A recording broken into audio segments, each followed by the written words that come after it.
Hi everyone and welcome to today's guided reading lesson. It's lesson 4 and the text is Hook a Duck. So, have any of you ever been to a fair?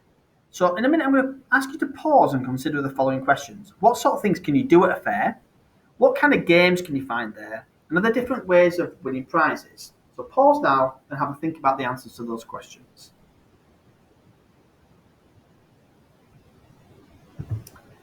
So, in terms of things that you can do at a fair, games you might play at a fair, there's obviously hook a duck here in the corner. So you have like a fishing rod, and the idea is that you have to then put the hook of the rod through a little hole in the duck, pick it up, and it'll have a number on it which will win a prize. You've got this down here where you've got sort of shooting games. So in this case, it's water cannons, and you've got to blast something. If you manage to hit it, then you'll win a prize. Again, hook a ducks here. You've also got hoopla toss, so you've got to throw hoops over sticks and you win prizes depending on the number of points you get. For example, there's coconut shooting as well. You've got tests of strength, in this case, where you bash a big hammer onto a scale, and if you get so high, again, you win prizes. Throwing darts, so can you throw a double or can you throw a certain combination of numbers? And then bucket ball, can you manage to get the objects that you throw inside the buckets? Those kind of sort of games. The usual sort of games that you can win small prizes, such as teddy bears, maybe sweets, maybe candy floss, that kind of sort of stuff. However, sometimes with hook a duck, you win a goldfish in a bag. Okay, so if you went to hook a duck and you managed to hook your duck and you won a prize, which was a goldfish, what would you call your goldfish? And how long do you think these goldfish usually live for? Pause now and have a think.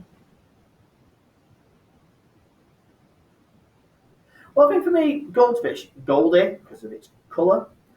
You might name it Duck, because it was run by a hooker duck. Something along those sort of lines. How long do they live? Not very long, usually. Quite often you'll find them by the time you get home, because they've been shook around a fair bit and they've moved a fair bit and they've been living in a small amount of water. Quite often they're floating on the top and have died, sadly. But let's have a look. A bit of vocabulary for today. Charities, September, noon, parade, mare, sprightly, adopt, floating, disaster, flipping, flopping, flounders, squished, and scoops. Pause now and have a think about what these words mean.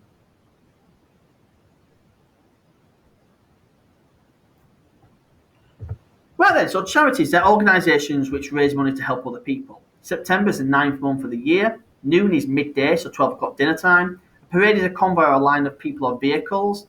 A mayor is a person who is elected to run a town or city or region. Sprightly means that they are full of energy. Adopt means to take up or look after something. Floating, staying on top of the water and liquid. Disaster, something's gone seriously wrong. Flipping means moving from one side back to the other side and back again. Flopping is a bit of a limp fall. Flounders means you're just starting to give up or you're starting to fail at something. Squished is just another word for being squashed. And scoops means to pick up in a swift liquid movement. Or fluid movement, I should say. Okay, so let's have a read. So remember, don't forget to number your paragraphs, summarise what's going on, and underline any unfamiliar or interesting vocabulary, just like you do in guided reading. So, hook a duck, a true story. In a town where I grew up, there is held a charity's fete. It is held in Queen's Park in September, and everybody goes. Well, nearly everybody. It opens at noon after the parade, and is usually opened by the mayor. So if it happens every year at the same time in the same place, what makes 1982 so special? I was 8. Okay, I wasn't 8. I was 7 3/4, and my brother was 6 and a bit. As usual, we had visited the hook a duck stall, and each won a goldfish. Such fish swim sprightly within their little plastic bags, but are usually found floating in their fish bowls within a few short weeks. Such is the life of a fun fair fish. As we were walking home with Mum and Dad crossing Queen's Park Road, Pete drops his bag. Disaster. Flipping and flopping, flopping and flipping, the fish flounders in the road and is just about to be squished by a Ford Cortina when Dad comes to the rescue and scoops him up. Throwing it in with mine. Things don't look good.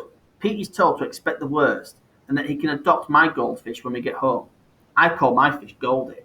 Pete calls his Lucky. Only Lucky celebrated the Christmas of 1982. It would be the summer of 1985 before he was flushed down the toilet and joined Goldie in the giant funfair in the sky. So the gist, I want you to pause now and think about, well, what is this story actually about? Pause now and have a think. Right, so the gist, this is an anecdote. That means a short story of winning a goldfish at the charity fair and obviously what happened to it afterwards. So going back to our question stems, remember, who? The answer is always going to be a person's name. What? The answer will be an object, a thing, or an event. When? Well, it's going to be a time reference of some description. Where? The answer will be a location or place, often given away if it's a place such as a town, city, then or it will be a capital letter. And why? That requires an explanation. Question types, literal. Questions are in the text, you just have to look for them. So use a keyword and then check the question stem once you've found it. V is vocabulary-based question, so it's a word choice question. D is deductive, so it's basically trying to understand based on the evidence that's within the text, so piecing it all together. Evaluative provides an opinion based on evidence within the text. Inference is similar to deductive, but requires an interpretation beyond what's there. You've got to read between the lines, use a bit of your own thoughts and ideas. Authorial, why has the author chosen to use these language features to help engage the reader to improve the text? So here's a question for you. So in a minute, I'm going to ask you to pause this and think about the answer to this inference-based question. Why did Pete drop his fish? Pause now and have a think.